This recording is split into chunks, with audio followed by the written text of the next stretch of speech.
नमस्कार मेरे प्यारे साथियों, एक बार मैं फिर से आप सभी का स्वागत करता हूं आपके अपने YouTube चैनल शाक्या जी जीके क्लासेस पर। जैसा कि आप सभी को पता है कि हम लोग अग्निवीर भर्ती से संबंधित मॉडल पेपर सॉल्व कर रहे हैं। हमने कितने 7 मॉडल पेपर कंप्लीट कर लिए दोस्तों। कितने कंप्लीट कर लिए? 7 मॉडल पेपर कंप्लीट कर लिए। आज ही हमारा 8वां मॉडल पेपर है दोस्तों। जिन्होंने बाकी के मॉडल पेपर नहीं देखे हैं वो जल्दी से जाए, वीडियो के डिस्क्रिप्शन में प्लेलिस्ट का लिंक दिया हुआ, आप लोग कंटिन्यू वॉच कर लें। जैसा कि सभी को पता है 22 अप्रैल को आपके एग्जाम है, बहुत कम दिन बचे हुए, गिने चुने 20 दिन बचे हुए, तो आपको अच्छे से मेहनत करनी है दोस्तों। ठीक है, हर एक मॉडल पेपर का पार्ट देखना है, इन्हीं में से आपको क्वेश्चन हूबहू देखने को मिलेंगे दोस्तों। ठीक है, पेपर ज्यादा टफ नहीं आएगा दोस्तों। उसी प्रकार से हम परीक्षा से पैटर्न संबंधित हम क्वेश्चन की प्रैक्टिस कर रहे हैं। तो पहला क्वेश्चन आपके सामने है, कमेंट करिएगा। हर एक क्वेश्चन इंपॉर्टेंट रहने वाला है इस क्लास के अंदर, तो सभी बच्चे क्लास को अंत तक वॉच करेंगे और सभी क्वेश्चंस का जवाब कमेंट सेक्शन में देंगे। पहला क्वेश्चन क्या बोल रहा है, क्वेश्चन पढ़िए। मध्य प्रदेश में गांधी सागर बांध किस नदी पर बना हुआ है? मेरे सभी प्यारे साथी कमेंट में कमेंट करेंगे इस प्रश्न का। बहुत ही प्यारा सा क्वेश्चन है, 4 ऑप्शन आपके सामने है, कमेंट करिए। ताप्ती पर, सोन पर, चंबल पर या नर्मदा पर, ये चारों की चारों नदियां हैं। कमेंट करिए किस नदी पर बना हुआ है ये बांध। बहुत ही प्यारा सा क्वेश्चन है। तो बिल्कुल सभी बच्चे एक ही ऑप्शन टिक कर रहे हैं, सी ऑप्शन, चंबल नदी पर। तो मध्य प्रदेश में गांधी सागर बांध किस नदी पर बना हुआ है? चंबल नदी पर बना हुआ है दोस्तों चंबल नदी पर कुल 4 बांध बने हुए हैं दोस्तों। उन चारों के नाम आप लोग मुझे कमेंट बॉक्स में बताएंगे। 4 बांध बने हुए हैं, 4 बांध बने हुए हैं। आप इन चारों बांधों का जवाब कमेंट सेक्शन में बताएं दोस्तों। राजस्थान में ये चंबल नदी चित्तौड़गढ़, चौरासीगढ़, चित्तौड़ से प्रवेश करती है दोस्तों, है ना। तो ये इंपोर्टेंट है दोस्तों। यमुना की सबसे बड़ी सहायक नदी है ये चंबल, ध्यान रखिएगा।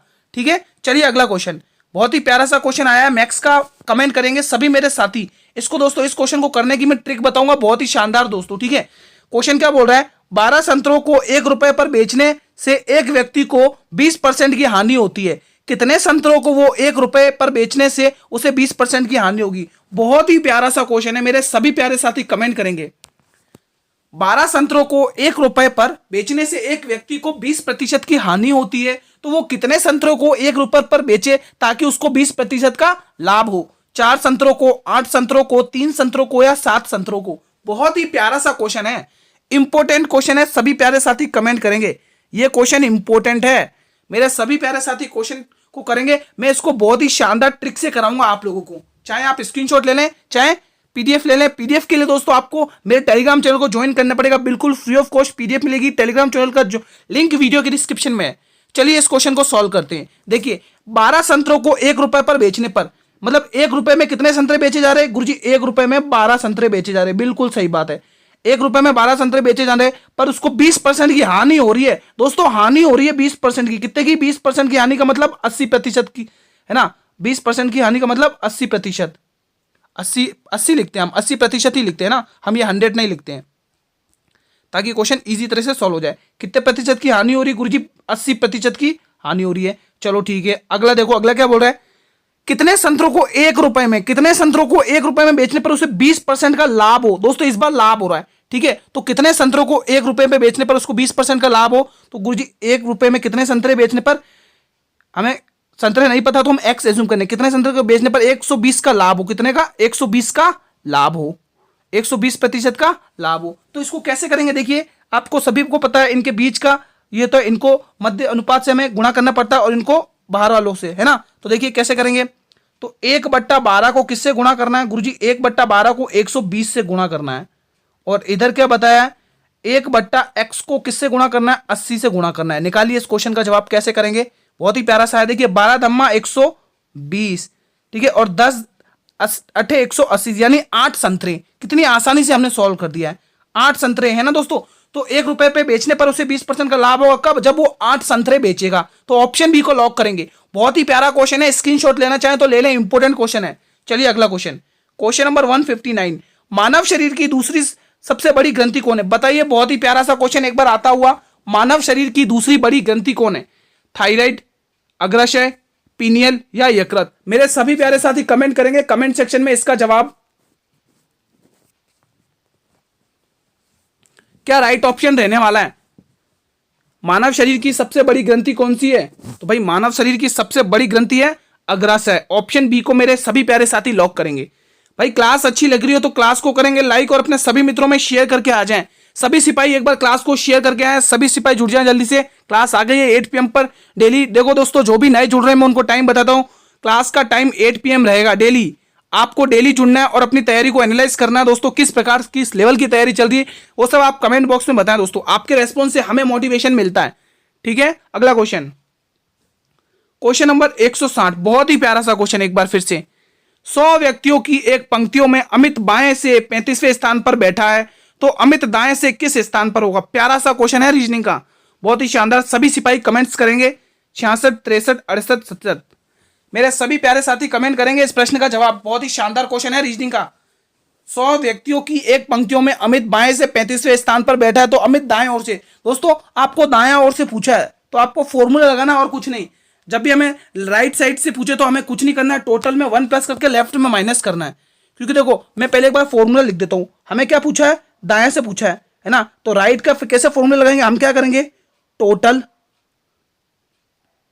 टोटल में से -1 करेंगे और माइनस क्या करेंगे? लेफ्ट, जो भी हमें लेफ्ट से दिया है, यानी कि हम कुल में से -1 करेंगे और बाएं पक्ष को घटा देंगे। ये हमारा आंसर क्वेश्चन है। ठीक है, अब इसकी हेल्प से आप इस क्वेश्चन को सॉल्व करते हैं। देखो राइट हमें निकालना है तो हम एज्यूम करेंगे R। ठीक है, तो टोटल तो हमें पता है गुरुजी, टोटल हमें कितने दे रखे? गुरुजी टोटल हमें 100 दे रखे हैं। हमें गुरुजी 100 में से 1 माइनस करना है और 1 माइनस करना है, और हमें लेफ्ट में से भी, लेफ्ट भी हमें दे रखा है। कितना दे रखा है? 35 दे रखा है। गुरुजी हमें 35 भी माइनस करना पड़ेगा। बहुत ही प्यारा सा क्वेश्चन है, इजी सा है, कोई दिक्कत नहीं है। तो लेफ्ट निकालिए, 100 में से एक माइनस करेंगे, कितना? नहीं, यहां पर सॉरी मैंने उल्टा बता दिया, यहाँ पे प्लस होगा, तो सॉरी माय मिस्टेक। ठीक है, तो 100 में 1 प्लस करेंगे तो गुरुजी 101 आएगा। 101 में से आपको कितना माइनस करना है? 35 माइनस करना है। तो जब भी आप 35 माइनस करेंगे 101 में से, तो आपके पास जवाब निकल के आएगा 66, यानी 66 आएगा। तो आपके लिए 66 बिल्कुल सही जवाब जाएगा, 66। ठीक है दोस्तों, तो ऑप्शन कौन सा है? 66, यानी कि ए ऑप्शन। इजी था दोस्तों। जब भी आपको दाएं पूछे तो आपको इसी प्रकार से सॉल्व करना है इस क्वेश्चन को। ठीक है, स्क्रीनशॉट लेना चाहे स्क्रीनशॉट लें। जिसको पीडीएफ चाहिए पूरी मॉडल पेपर की, तो क्लास लिंक वीडियो के डिस्क्रिप्शन में दिया हुआ टेलीग्राम चैनल का, आप लोग ज्वाइन हो जाइए और हर एक मॉडल पेपर की पीडीएफ आइए। आज ही हमारे अग्निवीर भर्ती का 8वां मॉडल पेपर है, सभी बच्चे जरूर देखें। ठीक है, अंत तक वॉच करेंगे, हर एक क्वेश्चन इंपॉर्टेंट है, एक भी क्वेश्चन को मिस नहीं करना है, एक भी मॉडल पेपर को मिस नहीं करना है। घनत्व के आधार पर सबसे भारी तत्व कौन सा है? रेडियम, लोहा, बेरियम या ओस्मियम? सभी प्यारे साथी कमेंट करेंगे, सभी सिपाही कमेंट करेंगे इस प्रश्न का जवाब। घनत्व के आधार पर सबसे भारी तत्व कौन सा है? कौन सा ऑप्शन होगा? तो भाई ए ऑप्शन वाले गलत हैं, बी ऑप्शन वाले गलत हैं, सी ऑप्शन वाले गलत हैं, डी ऑप्शन वाले बिल्कुल सही है। भाई ओसीएम होगा। ऑप्शन डी को लॉक करेंगे मेरे सभी प्यारे साथी। सभी प्यारे साथी एक बार क्लास को करें लाइक, जल्दी से अपने सभी मित्रों में शेयर भी करें क्लास को। चलिए अगला क्वेश्चन, क्वेश्चन नंबर 162, बहुत ही प्यारा सा क्वेश्चन है। जैसा कि आपको पता है मैथ्स के क्वेश्चन भी पूछे जा रहे हैं, तो बहुत ही इंपॉर्टेंट क्वेश्चन है। अब्दुल 70,000 रुपए की धनराशि पर 12% वार्षिक ब्याज की दर से एक निश्चित अवधि में साधारण ब्याज के रूप में 12,600 रुपए प्राप्त हुए हैं, तो अवधि ज्ञात करें। बहुत ही प्यारा सा क्वेश्चन है। सभी प्यारे साथी कमेंट करेंगे, क्या जवाब होगा इस प्रश्न के लिए? सभी जल्दी से कमेंट करें, बताएं जल्दी से क्या राइट ऑप्शन होगा। दोस्तों ये क्या दे रखा है? ये 12,600 क्या है? मूलधन है कि मिश्रधन है? भाई ये ब्याज है, साधारण ब्याज प्राप्त हुए हैं ना, ब्याज भी इंक्लूड है। यानी कि हम सभी को पता है एसआई बराबर, यानी साधारण ब्याज बराबर मूलधन प्रिंसिपल गुणा दर गुणा रेट गुणा टी समय, है ना, अपॉन 100, यही होता है ना। तो आपको कुछ नहीं करना, ये वैल्यू पुट करना और आंसर आपके सामने। तो एसआई आपको दे रखा है 12,600। कितना दे रखा है? 12,600। ठीक है, 12,600। यहां पर ये जीरो है। ठीक है दोस्तों, ये जीरो है। ठीक है, अब आपको मूलधन कितना दे रखा है? 70,000। ये आपने लिख दिया, मूलधन 70,000 दे रखा है। ठीक है, 70,000 गुणा दर कितनी दे रखी है आपको? गुरुजी दर 12% की, और समय हमको निकालना है। तो लगाइए 100 का और सॉल्यूशन करिए इसका। चलिए वैल्यू टर्मिनेट कर लीजिए। देखो जीरो से दो जीरो काट देंगे अपन, है ना, 2 जीरो से 2 जीरो काट देंगे। ऐसा ही है ना कुछ क्वेश्चन। ठीक है दोस्तों, इस 2 जीरो से हम ऊपर वाले नहीं कटेंगे, नीचे वाले कटेंगे। ठीक है, तो हम 2 जीरो से ये 2 जीरो काट देंगे और इन 2 जीरो से हम ये 2 जीरो काट देंगे। ठीक है, अब आपको करना कुछ नहीं है, 7 एकम 7, 5 बचेगा, 7 8 56। ठीक है, अब 6 दूनी 12 और 6 तिया 18। अब देखिए ये 2 गुणा में इधर आके भाग में आएगा, तो 3/2, 3/2 आपके सामने जवाब आएगा। किस ऑप्शन में दिख रहा है? 3/2। मुझे 3/2 तो हमें पहले ही ऑप्शन में दिख रहा है, तो ए ऑप्शन बिल्कुल सही जाएगा। सभी बच्चे ए ऑप्शन को टिक करेंगे, सभी मेरे प्यारे साथी, सभी सिपाही ए ऑप्शन को टिक करेंगे। चलिए नेक्स्ट क्वेश्चन, क्वेश्चन नंबर 163, बहुत ही प्यारा सा। किस देश को तांबे के देश के रूप में जाना जाता है? बहुत ही शानदार सा क्वेश्चन। नाइजीरिया को, जाम्बिया को, पुर्तगाल को या स्पेन को? सभी प्यारे साथी कमेंट करेंगे। भाई क्लास का टाइम 8 PM पर है। जितने भी स्टूडेंट्स क्लास देख रहे हैं, जो भी नए चैनल पर विजिट कर रहे हैं, वो एक बार क्लास का टाइम देख ले। सभी को बता दूं क्लास का टाइम 8 PM पर रहेगा, ठीक है। आपके एग्जाम 22 अप्रैल को है। हमारे पास गिने चुने 20-21 दिन बचे हुए हैं। आपको जमकर मेहनत करना है दोस्तों। ये 2024 हमारा अंतिम साल है, हमें सिलेक्शन लेना है इस बार अग्निवीर भर्ती में, ठीक है। तो जवाब कमेंट करें, क्या राइट ऑप्शन रहेगा, जल्दी से बताएं इस प्रश्न का। तो बिल्कुल आप लोग सभी एक ही ऑप्शन टिक करें, जाम्बिया। यानी जाम्बिया को दोस्तों, जाम्बिया देश को तांबे के देश के रूप में जाना जाता है। ऑप्शन बी को सभी मेरे प्यारे साथी लॉक करेंगे। चलिए अगला क्वेश्चन, हमारा अगला क्वेश्चन क्या बोल रहा है? अगला क्वेश्चन क्या बोल रहा है, इसको मैं सही कर देता हूं। हाँ ठीक है, अब अगला क्वेश्चन देखते हैं। अगला क्वेश्चन क्या बोला? क्वेश्चन नंबर 184 देखिए, बहुत ही प्यारा सा क्वेश्चन आया है। मीनाक्षी श्रीनिवास का संबंध किस शास्त्रीय नृत्य से है? टोटल हमारे भारत में कुल 8 शास्त्रीय नृत्य हैं। उनमें से आपको यह बताना है कि जो मीनाक्षी श्रीनिवास हैं किस नृत्य की प्रसिद्ध कलाकार हैं। ऐसा क्वेश्चन है ये। कुचिपुड़ी, कथकली, भरतनाट्यम, कथक? मेरे सभी प्यारे साथी कमेंट करेंगे इस प्रश्न के लिए।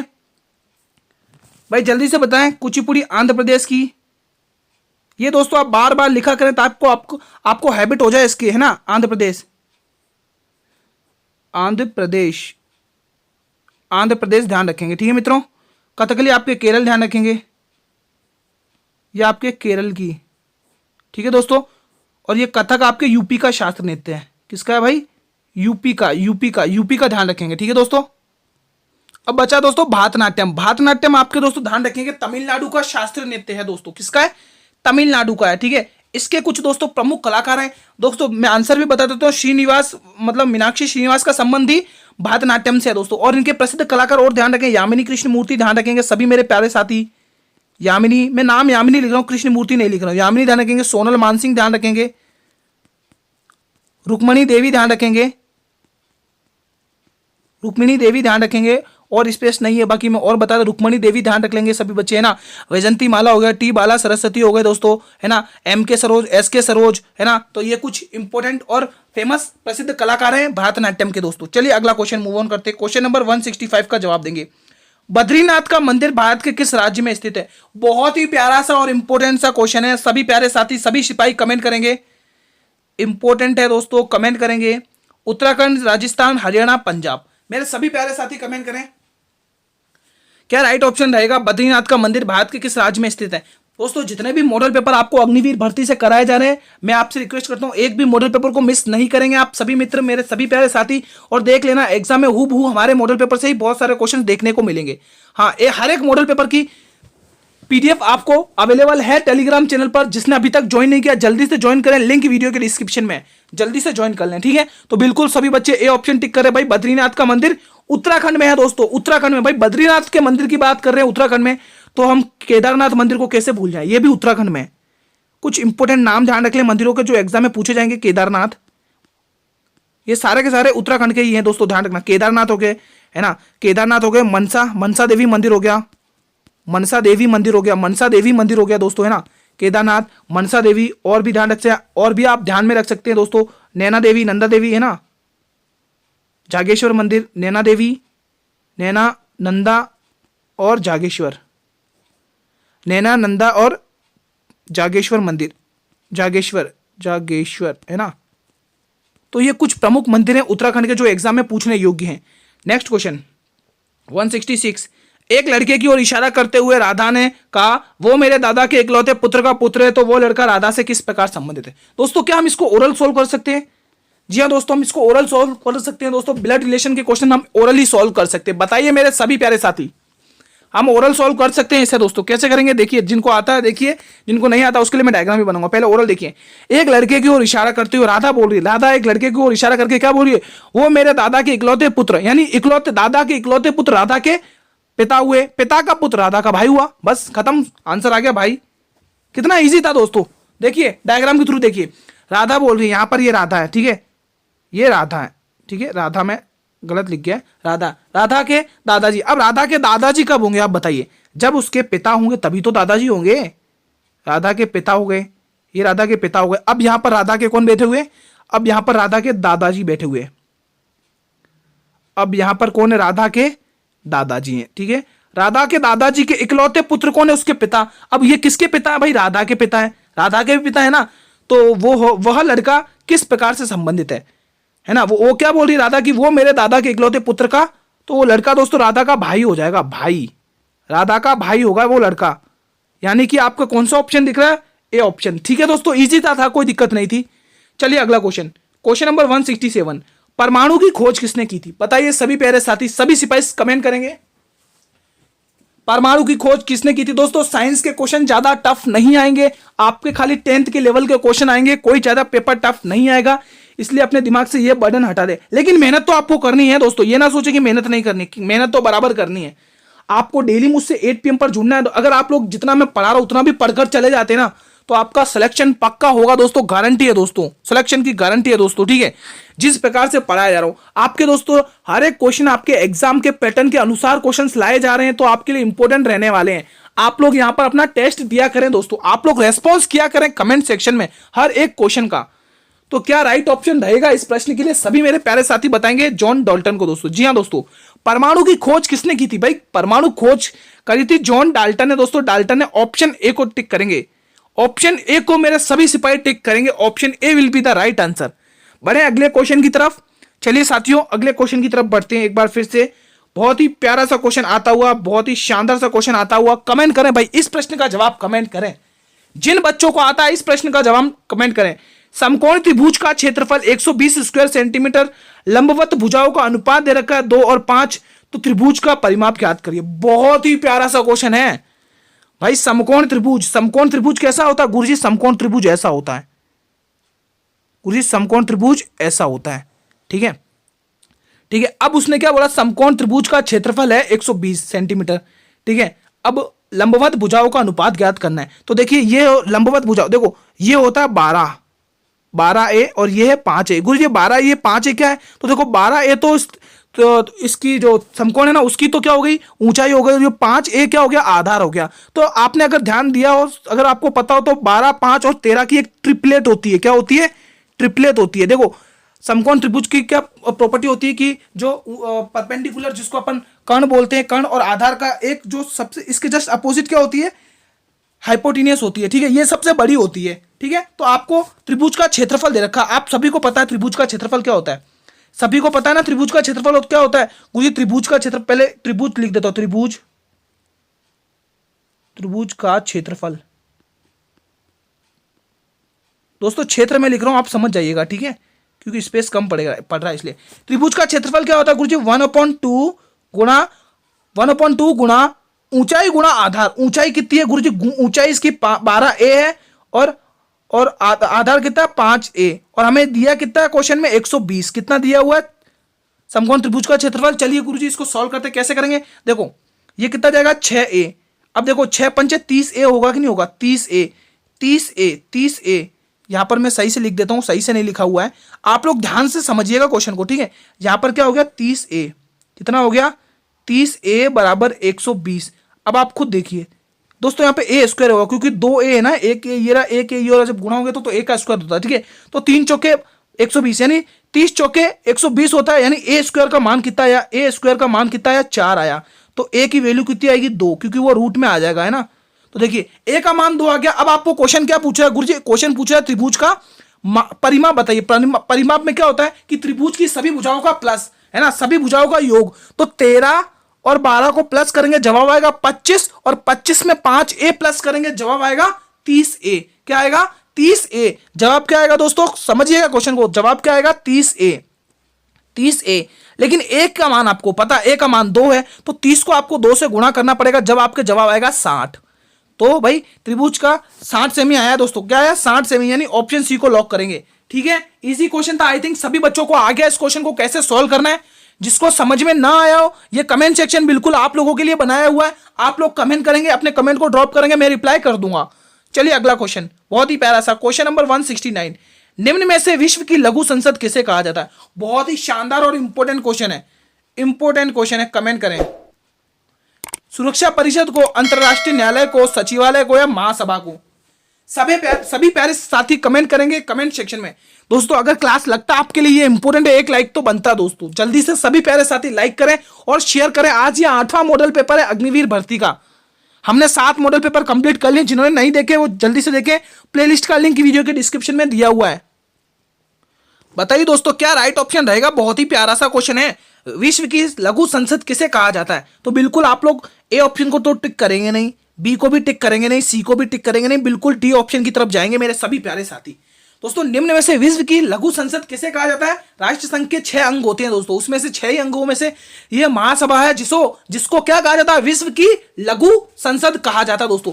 इसमें दोस्तों महासभा के अंदर कितने क्या क्या होता है तो ध्यान रखिए। एक तो आपके अध्यक्ष होता है, ठीक है। अब यहां पर और आपके यहां पर कितने होंगे, 21 क्या होंगे, 21 उपाध्यक्ष होंगे। 21 क्या होंगे, 21 आपके उपाध्यक्ष होंगे। और 7 होंगे ना, 7 मुख्य समिति होंगी।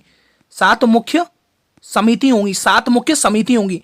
इनका कार्य क्या होता है कि बजट को तैयार करते हैं। बजट को तैयार करते हैं। अगला क्वेश्चन नंबर 170, बहुत ही प्यारा सा रीजनिंग का क्वेश्चन है, अल्फाबेट सीरीज का है।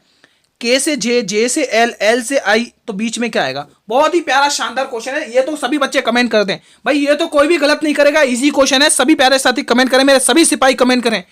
एक बार सभी सिपाही क्लास को शेयर करते हैं अपने सभी मित्रों के साथ। ये मॉडल पेपर 8वां है। तो कैसे करेंगे देखियो, एक बार तो मैं प्लेस वैल्यू लिख लेता हूं के, ठीक है। उसके बाद जे, थोड़ा सही से लिखते हैं, रफली हो रहा है थोड़ा, ठीक है, थोड़ा सही से लिख लेते हैं। तो पहले क्या लिखेंगे, के, उसके बाद जे, उसके बाद एल, उसके बाद आई, उसके बाद यहां पर गैप है, उसके बाद एच है। तो अब देखिए इनकी प्लेस वैल्यू लिख देंगे ना, तो आपके लिए इतना इजी हो जाएगा, कुछ पूछो ही मत। तो के आता है 11 पर, जे आता है 10 पर, ठीक है 10 है, एल आता है 12 पर, आई आता है 9 पर, और ये हमें पता नहीं लेकिन एच आता है 8 पर। तो देखिए यहां से 11 से 10 हुआ गुरुजी -1 हुआ है, 10 से 12 हुआ गुरुजी +2 हुआ है, 9 से 12 से 9 हुआ गुरुजी 3 माइनस हुआ। अब आगे प्लस का आएगा, लेकिन देखिए कितने से, 1 2 3 4, तो 9 और 4 कितना होता है गुरुजी, 9 और 4 तो हमारे पास जवाब आया 13 होता है गुरुजी। 13 पे तो एम आता है। जी हाँ बिल्कुल सही है, एम ही बिल्कुल सही ऑप्शन है, डी ऑप्शन बिल्कुल सही है। तो इजी क्वेश्चन था, किसी ने भी गलत तो नहीं किया। चलिए अगला क्वेश्चन दोस्तों, बहुत ही शानदार क्वेश्चन था, ठीक है। समय के साथ वेग में परिवर्तन की दर को क्या कहते हैं दोस्तों। यहाँ पे के है, की नहीं है, के है दोस्तों, ठीक है। तो समय के साथ वेग की परिवर्तन दर को क्या कहते हैं, विस्थापन, संवेग, त्वरण, या इनमें से कोई नहीं। मेरे सभी प्यारे साथी कमेंट सेक्शन में कमेंट करेंगे इस प्रश्न के लिए। क्या राइट ऑप्शन रहेगा इस प्रश्न में, सभी प्यारे साथी कमेंट करें। क्या होगा, समय के साथ वेग में परिवर्तन दर को कहते हैं हम त्वरण कहते हैं मित्रों। क्या कहते हैं भाई, त्वरण कहते हैं। ऑप्शन सी को मेरे सभी प्यारे साथी सभी सिपाही कमेंट सेक्शन में कमेंट करेंगे ऑप्शन सी को, ठीक है दोस्तों। Option C will be the right answer. चलिए अब बढ़ते हैं हमारे अगले क्वेश्चन की तरफ। अगला क्वेश्चन क्या बोल रहा है, क्वेश्चन नंबर 172 देखिए, बहुत ही शानदार। राष्ट्रीय रक्षा अकादमी कहां पर स्थित है। सभी प्यारे साथी कमेंट करेंगे, देहरादून में, सड़क वासला में, गुजरात में, या नई दिल्ली में। क्या राइट ऑप्शन रहेगा इस प्रश्न का। जो भी नए जुड़ते जा रहे हैं एक बार चैनल को भी कर लें सब्सक्राइब मेरे प्यारे साथियों, ताकि जब भी क्लास को लेके आऊं मैं तो यूट्यूब सबसे पहले नोटिफिकेशन आप लोगों को ही भेजे दोस्तों। अगर आपको अग्निवीर परीक्षा में, अग्निवीर भर्ती 2023-24 में सिलेक्शन लेना है ना दोस्तों, तो आपको कंटिन्यू मेहनत करनी पड़ेगी दोस्तों, है ना। अब जब लोग कंटिन्यू मेहनत करेंगे दोस्तों, मेरी पूरी की पूरी कोशिश रहेगी आपको बेस्ट से बेस्ट कंटेंट प्रोवाइड कराया जा सके। तो आप लोग अच्छे से पढ़िए दोस्तों, है ना। तो बिल्कुल आप लोग बी ऑप्शन को टिक करेंगे। खड़गवासला में दोस्तों, राष्ट्रीय अकादमी कहां पर स्थित है, खड़गवासला में। गुरुजी अब खड़गवासला कहां पर है, तो आप ध्यान रखेंगे महाराष्ट्र के पुणे शहर में। ध्यान रखेंगे महाराष्ट्र के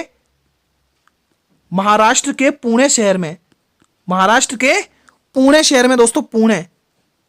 इसको थोड़ा डार्क वाला यूज ले लेते हैं हम, इसको नहीं लेते, ब्लैक से लिख देता हूं आपके लिए, ठीक है।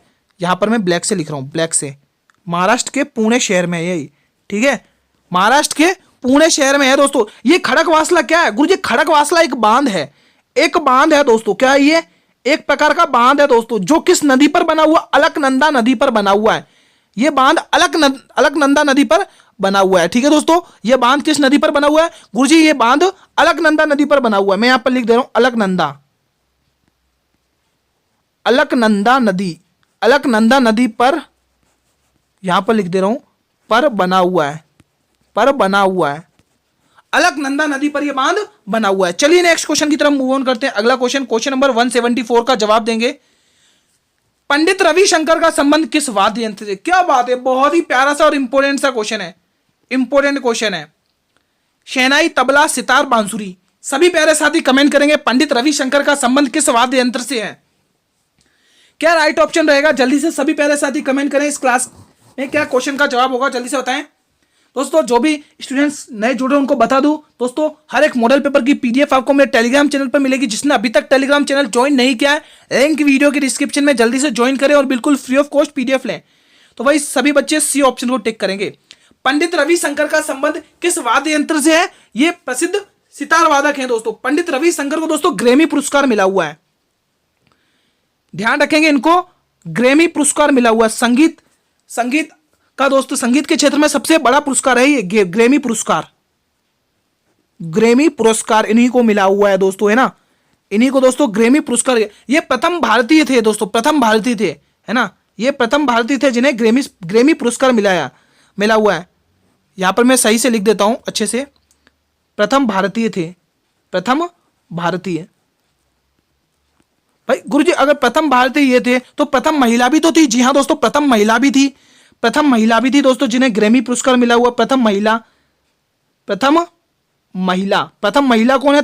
तन्वी शाह, महिला, है ना। प्रथम महिला कौन है भाई? तन्वी शाह, जिनको ग्रैमी पुरस्कार मिला हुआ। तन्वी शाह दोस्तों, ठीक है, इनको भी ग्रैमी पुरस्कार मिला हुआ है। तो ठीक है, ये इंपॉर्टेंट है आप सभी के लिए। चलिए अगला क्वेश्चन, क्वेश्चन नंबर 174। दूध सागर झरना कहां पर स्थित? सभी बच्चे बताएं, तमिलनाडु में, कर्नाटक में, गोवा में या केरल में? बहुत ही इंपॉर्टेंट क्वेश्चन है मेरे सभी प्यारे साथी, सभी सिपाही कमेंट करेंगे। बहुत ही इजी सा क्वेश्चन है, ये तो सभी को आना चाहिए भाई। दूध सागर झरना कहां पर स्थित है? भाई जितने भी एक बार क्लास को देख रहे हैं वो एक बार क्लास को लाइक कर देंगे। सभी स्टूडेंट्स क्लास को लाइक कर देंगे जल्दी से एक बार सभी। देखिए दूध सागर झरना ना तो आपके तमिलनाडु में है, ना ही केरल में है, ना ही कर्नाटक में, ये सिर्फ गोवा में है दोस्तों, ये सिर्फ आपके गोवा में है दोस्तों। आप लोग सी ऑप्शन को लॉक करेंगे मेरे सभी प्यारे साथी, सी ऑप्शन की ओर अग्रसर होंगे। बढ़े अगले क्वेश्चन की तरफ। चलिए अगला क्वेश्चन, ये अंतिम प्रश्न है, बहुत ही शानदार सा क्वेश्चन है। देखिए क्वेश्चन क्या बोला, ध्यान से पढ़िएगा। 1500 के 60% का 350% कितना है? बताइए दोस्तों। 3600, 3160, 3150, 3500 या फिर 3258? बताइए। बहुत ही प्यारा सा और शानदार क्वेश्चन है। इस क्वेश्चन को तो कोई गलत नहीं करना चाहेगा। मैं आशा करता हूं कि यह क्वेश्चन तो कोई भी गलत नहीं करेगा। कैसे करेंगे इस क्वेश्चन को? जल्दी से सभी प्यारे साथी कमेंट करें, जल्दी सभी सिपाही कमेंट करें। देखिए 1500 लिखेंगे एक तरफ, तो 1500 का 60%, 1500 का 60% लिखिए। कितना? 60%। कितना? 60%। 60% कितना बोल रहा है? 350%। यहां कितना बोल रहा है? 350%। 350% लिखिए और बीच में इनके गुणा का सिंबल है, ध्यान रखिएगा। इस गुणा का सिंबल है। चलिए वैल्यू टर्मिनेट करिए। कैसे करेंगे इस क्वेश्चन को? तो देखिए सबसे पहले हम क्या करेंगे गुरुजी, हम इसमें से 0 को 0 से टर्मिनेट कर देंगे। क्या कर देंगे? 0 को 0 से टर्मिनेट कर देंगे। अब हम क्या करें? 3 के पाड़े से करें। 3 5 15, 3 5 15, इसको 3 की टेबल से काटिए। ये जाएगा 3 दूनी 3 की, सॉरी क्या 5 की टेबल से, सॉरी मैंने कुछ गलत काट दिया यहाँ पर। 5 की टेबल से काटिए आप लोग। 5 तिया 15, 5 तिया 15 और 5 की टेबल से 20 बार जाएगा। ये 20 से कम 20 जाएगा और 20 तिया 60 जाएगा, 20 तिया 60 जाएगा दोस्तों, ठीक है। अब आप क्या करेंगे? 3 तिया 9, 9 को आपको किससे? 350 से गुणा करना है। तो कर दीजिए 9 को 350 से गुणा, 9 को 350 से गुणा कर दीजिए। क्या होगा? 9 को 350 से गुणा करेंगे क्या आएगा? तो देखो अगर बात करें तो 9 0 0, 9 5 45 की 5 कैरी 4, 9 3 27 4 31, 3150। जवाब क्या आ रहा है? 3150 बी ऑप्शन में। तो इजी क्वेश्चन था, सभी ने कर लिया। आज की क्लास को सभी साथियों, आज क्लास को हम यही समाप्त करते हैं, ठीक है। आज की क्लास हम यही समाप्त करते हैं दोस्तों। अगर इस क्लास के अंदर किसी भी क्वेश्चन से किसी भी प्रकार का कोई डाउट होता है आपको, तो ये कमेंट सेक्शन आप लोगों के लिए, बिल्कुल आप लोगों के लिए कमेंट है। आप लोग कमेंट ड्रॉप करें, मैं आपके कमेंट्स के रिप्लाई कर दूंगा, ठीक है मित्रों। क्लास अगर लगता है आपके लिए इंपॉर्टेंट है तो एक बार सभी मेरे प्यारे साथी, सभी मेरे सिपाही इस क्लास को लाइक करेंगे और अपने सभी मित्रों के साथ क्लास को शेयर करेंगे और एक प्यारा सा कमेंट करेंगे क्लास आपको कैसी लगी दोस्तों, है ना। आप लोग रेस्पॉन्स किया करें दोस्तों, आपके रेस्पॉन्स से हमें मोटिवेशन मिलता है। मैं यही आशा रखता हूं कि मैं अपनी तरफ से यही कोशिश करता रहता हूं कि आपको मैं अच्छे से अच्छा कंटेंट प्रोवाइड करा सकूं दोस्तों, ठीक है। ठीक है दोस्तों, जो लोग चैनल पर भी पहली बार विजिट करें तो एक बार चैनल को भी कर लें सब्सक्राइब दोस्तों, ताकि मैं जब भी क्लास लेके आऊं यूट्यूब पर तो सबसे पहले यूट्यूब नोटिफिकेशन आप लोगों को ही भेजेगा मित्रों। ठीक है, तो बहुत सारे स्टूडेंट का कमेंट रहता है गुरुजी पीडीएफ कहां मिलेगी, तो बता दूं दोस्तों आपको बिल्कुल फ्री ऑफ कॉस्ट पीडीएफ मिलेगी मेरे टेलीग्राम चैनल पर। जी हाँ दोस्तों, टेलीग्राम चैनल का लिंक आपके लिए मैंने वीडियो के डिस्क्रिप्शन में दिया हुआ है। ठीक है, आप लोग ज्वाइन करिए और हर एक मॉडल पेपर की पीडीएफ पाइए दोस्तों। ठीक है, मैं आशा करता हूं कि आप सभी बच्चे एग्जाम से पहले इन पीडीएफ को जरूर देखकर जाइएगा। 100% आपका सिलेक्शन होगा, ये मेरी गारंटी है। 8 PM टाइम रहता है, सभी को जुड़ना है डेली बेसिस पर। कल मिलेंगे इसी टाइम पर, तब तक के लिए मेरे सभी मित्रों को जय हिंद, जय भारत, वंदे मातरम, धन्यवाद।